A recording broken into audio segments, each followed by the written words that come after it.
please make sure you go over to YouTube, subscribe, or you can always find us on any of the podcast platforms, and that's Fostering Change. I just wanted to give you a little bit of a nudge, just a little nudge. See, we still have time to vote for the 100X. Every time you go on and you actually vote, do a survey. It's not really voting. You're surveying saying, hey, I use Todd products or I use this. But guess what? Every time you do it, they actually send us money. We're almost close to the point where we can get $10,000. Can you believe that? You can vote every day, 7 times a day. I'm not kidding you. It normally takes about 30 seconds to get this done. And what a big impact that makes. That 30 seconds. Just think about it. One child every 2 minutes. We're going to be able to help so many kids by you just going in to 100X. You can go to our website. You can actually find the link. You can register. Just do it while you're sitting there, maybe before you're on Facebook or Instagram, or, some of you enjoying some of the beautiful weather that we do not have here. But hey, do me a big favor. Help us out. Thanks a lot. Take care, everybody. Well, you know what? It's so hard to believe. We are already in the middle of March. What an amazing year it's been so far.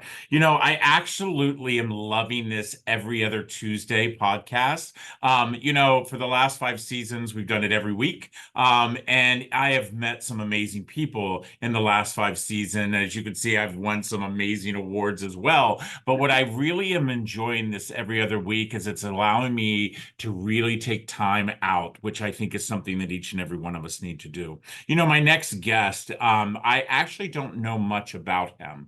I've read up a little bit, and you guys know how I am as somebody who hosts a podcast. I want to know as little as possible because I want to learn it when you all learn it. But the thing that I love about what I've read about my next guest is that just like me, he was in the system. Just like me, he joined the military. And I can't wait to hear his story. So without any further ado, Jerold Hawkins, welcome to Fostering Change.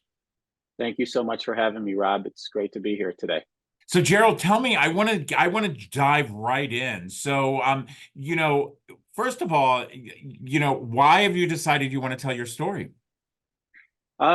Why have I decided I wanted to tell my story? Well, I feel as though many people in the world can benefit from my story, similar to how they benefited from learning about your story. There was a time where I was very embarrassed about my story. And I carried that embarrassment with me for north of 2.5 decades, until I met my wife. And I told her my story, and she said, hey, that's nothing to be embarrassed about. Actually, it's a good thing. You should probably tell more people about it because you'll quickly realize that a lot of people can gain some positives from some of the things that you have been through in your past.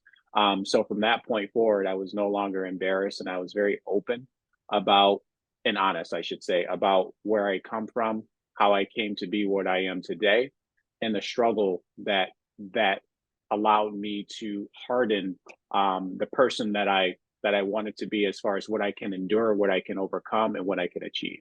Yeah, I absolutely love that because very similar to what you just said, I was very, very embarrassed about where I came from. The fact that society put the F word in front of my name as a young boy, and that, I was put in a box as so many other kids are put in that box. And it actually wasn't until I met my husband, and I told him my story, and he had never even said the word foster care. Grew up in the Midwest, parents married 54 years, and he was the one who said to me, you've got to share your story. But it then took for me to have my children, 15 years ago when my first 2 children arrived out of foster care, I had realized at that moment that if I'm embarrassed of my past, I'm going to end up raising my children to be embarrassed of their past. And I did Yep, not yep. want that. So tell me, how did you end up in foster care?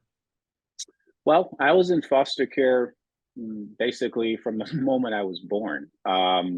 My biological mother had myself and my older brother. I have an older brother. His name is Justin. Um, she had me in her care for about 1 month. And then one day, she was out at a shopping mall. Apparently, the story goes, right, that she was arrested for shoplifting, and she tried to convey to the police officers that, hey, I have a 1 month old and a 17-month old in my studio apartment in Highland Park, Michigan. They're home alone. Someone needs to go check on them to make sure that they are okay. And none of the police officers believed that this woman could have children. They just were in denial, I guess. I'm not quite sure what the situation was. But eventually, this was 2 days later, mind you. The police officers from Highland Park decided to send a deputy over to the studio apartment that my mother claimed. And lo and behold, my brother and I were there in that studio apartment. It was the winter. It was January, I believe. Yeah, it was January because I was born December. And as you know, Michigan is frigid, absolutely frigid in January, and we didn't have heat. But what we did have was an oven, and that oven door was open, and um, that's how we got heat in the home. And it was still open 2 days later when the police officer showed up, and there I was with my older brother, lying on a mattress on the floor. And from that point forward, we were taken from her custody. We were placed in foster care, and we were bounced around from home to home to home. And that's kind of how I, Okay, got I've into got the a, system. oh, wow, wow, wow. To think of a 1 month old, no bottle, no diaper Nothing. changing for 2 days to be Yep. lying there. And for the fact that the police didn't immediately go and look and see if, what, you know, first of all, why was your mom at the store? I mean, was she there because she needed to get formula for you? Was she there because she was trying to get food for you? Was your mother, did she have addiction problems? Did she have mental illness problems? I take me back to what you've learned. And mind the way, Yeah. you're a month old, so you're learning this secondhand from people, Right. and by the way, Jerold, I just did the DNA ancestry thing with one of my sisters, and I'm actually the youngest of 10. Well, finding out that there's a lot more than 10, where my mother had actually sold my brother and my sister for the amount of rent so she could pay rent. So I Yeah. know dysfunction. But I want Yeah. to know what, where was I mean, is your mom still alive, first of all? She is. She's still alive. She actually lives in Florida. Has she explained And to you why she walked out of that apartment and left an 17-month-old and a 1 month old with an open stove and went to the yeah, yeah. So I did not talk to her from that point. Obviously, I couldn't speak at 1 month, but anyhow, um, she came back into my life when I was in foster care. I had to be 3 or 4 years old. Obviously, we're not having those types of discussions at that age, but there was a lapse in time from the age I turned 4 until I was 25, where I had no communication with her at all. Right. That was that embarrassment moment that I spoke about at the onset. But when we reconnected, we really didn't dive too deep into what actually transpired that particular day, but it had always been on the back of my mind. And I always wondered, what were you doing? Why did you leave? What were you trying to procure from this place where you didn't have money to do so? So you decided to shoplift. And apparently she was at a mall. Why she was at a mall, I don't know. I don't have that background, but I can tell you that she was at that time, um, it's hard for me to say, but at that time she was dabbling in, she was a what do you call it, a an adult dancer, let's call it that, an Okay. adult She was an dancer, and exotic there is some. dancer. There's a lot of Yep. humans who are exotic dancer. They put roofs over their kids' heads. I'm Yep. a true believer that, it's not a place that I frequent, but Right. at the same time, we have lived and put ourselves in a society that it is very hard to make a living wage. And so, Sure. she's an exotic dancer. She's trying to and take care of her children. Um, and there was some alcohol addiction as well, some drug addiction as well. Same with my biological father, heavy drug addiction. So she was trying to, I guess, get goods to sell them ultimately so that she can take care of us back at the home. I'm not quite sure. And it's hard for me to talk about. Usually I flow, I don't really stammer. But I do because this is a very, very tough subject for me to open up. But you know, that was the situation that was explained to me. I've seen all my foster care records, I've read the file, and it's like a Bible. So there's a lot of detail there, but yeah, she just wasn't in the position that she wanted to be at that particular point in time while having two young sons in her life. So So, were yeah, there any other relatives? Did the system bother to find if there was a grandparent, if there was an aunt, if there was an uncle, if there was a cousin? Did there anybody? were other relatives. Yeah. Yeah, Did there anybody were other bother relatives. to investigate whether or not that they were suitable enough to raise you two boys? Not to my knowledge. No, no, not to my knowledge. But I did have a foster care family that took really, really good care of me and my brother. Actually, I stayed with them for the longest amount of time. But back in 1988, this is when this was. The system did not want two African American boys to stay with a Caucasian family because the family was a Caucasian family, and it's in the file. And I'm surprised that they were so verbose in the file to stipulate that, but that was the situation. So they wanted to put us with an African American family, and they did find an African American family. But the love that I received from that foster care home was my first real experience of being loved. And I don't remember it verbosely, but I do remember the feeling, the warmth that was within that home. And that foster care family tried to permanently adopt my brother and I, but as indicated, the system just simply at that time in 1988 would not allow that no matter what. And she fought and she fought and she fought, but they just rejected, and we ended up in a different home, which became my permanent home. My brother, on the other hand, was only in that permanent home for 6 months, and then my adoptive mother decided that she did not want to keep him, and we were separated at the age of I was 5, he was 6, and we didn't reconnect again until I was 24 years old. Let me tell you, what a fail. What a fail. Yeah, big You know, fail, the fact big is big I epic. have 5 kids, and 4 of my children are children of color. I am a same-sex marriage.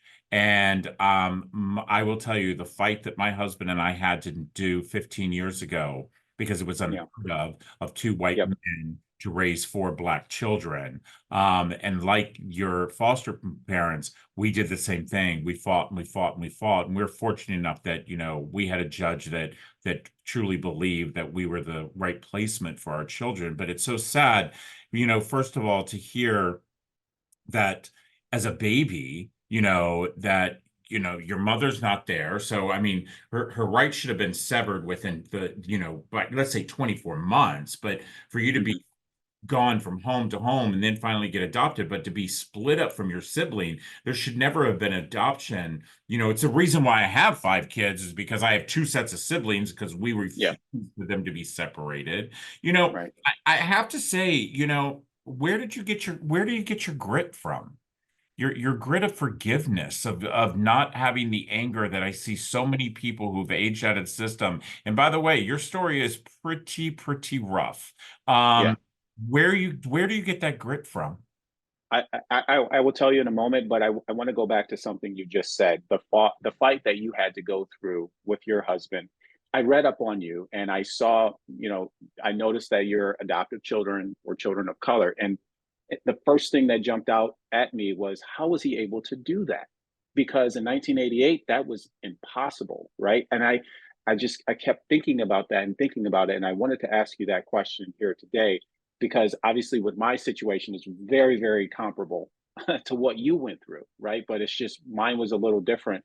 Did we lose power? Am I still on? You're still on. You're still on. Okay. All right. Sorry. The So let lights me tell you flickered something. and my, 15 yeah. years ago, literally, when my husband and I put in an application to be foster parents, the woman who was in charge of placing children did not think that, and we live in the District of Columbia, the nation's capital. She did not believe that white men should have kids. So she took our file and she stuck it at the bottom of the stack, Mm, and she refused to ever place a child with us. And that yeah. happened August, September, October, November, December. And I'm calling every single week saying, wait a minute, why haven't we had a placement yet? And it wasn't until December where she retired and a new social worker came in and said, hold on for a second, you know, Right. and she comes back, she said, Mr. Scheer, I don't know how to explain this, but your file was, you know, at the very bottom of the stack, and you've been licensed since July of last year. And within a matter of 2 weeks, our first two children arrived. There you And go. 3 months later, our other two children arrived. But then what Wow. happened was 2 years go by, and I finally said, enough is enough. I said, you've got these four kids who are sitting in a foster care system. You've got reunification, adoption, adoption, reunification, adoption. Mom does a little bit, dad does a little bit, and nobody's really doing anything. And then it got to a point where over a year went by and none of the biological parents came to visit.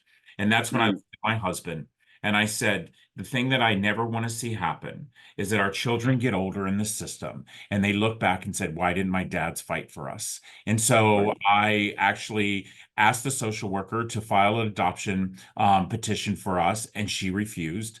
They said, we don't believe that these kids should be adopted by you two. So my husband and I, fortunately enough, we were at a financial situation. We were able to do it. We hired our own attorney. Mm, And we fought the system and we brought in bonding study experts. We had to bring in experts to state that because we were gay would not turn our boys gay. We had to bring in an expert stating that because our children were children of color and that we were white, we were not going to change to our children as white.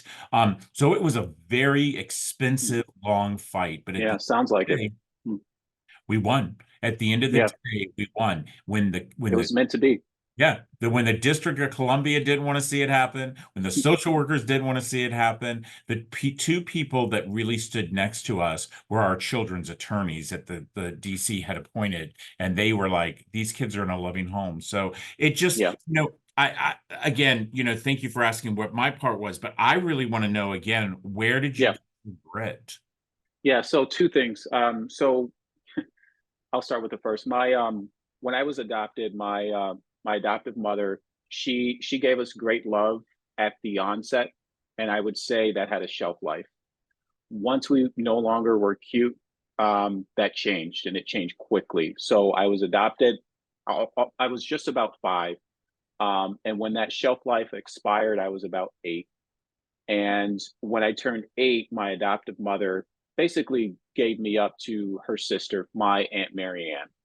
And my Aunt Marianne is one of the toughest women I've ever met and ever have come in encounter with in my entire existence on this earth. But the other side of her is she welcomed and loved everyone. Everyone in my family would drop their kids off at my Aunt Marianne's house because she didn't know how to say no.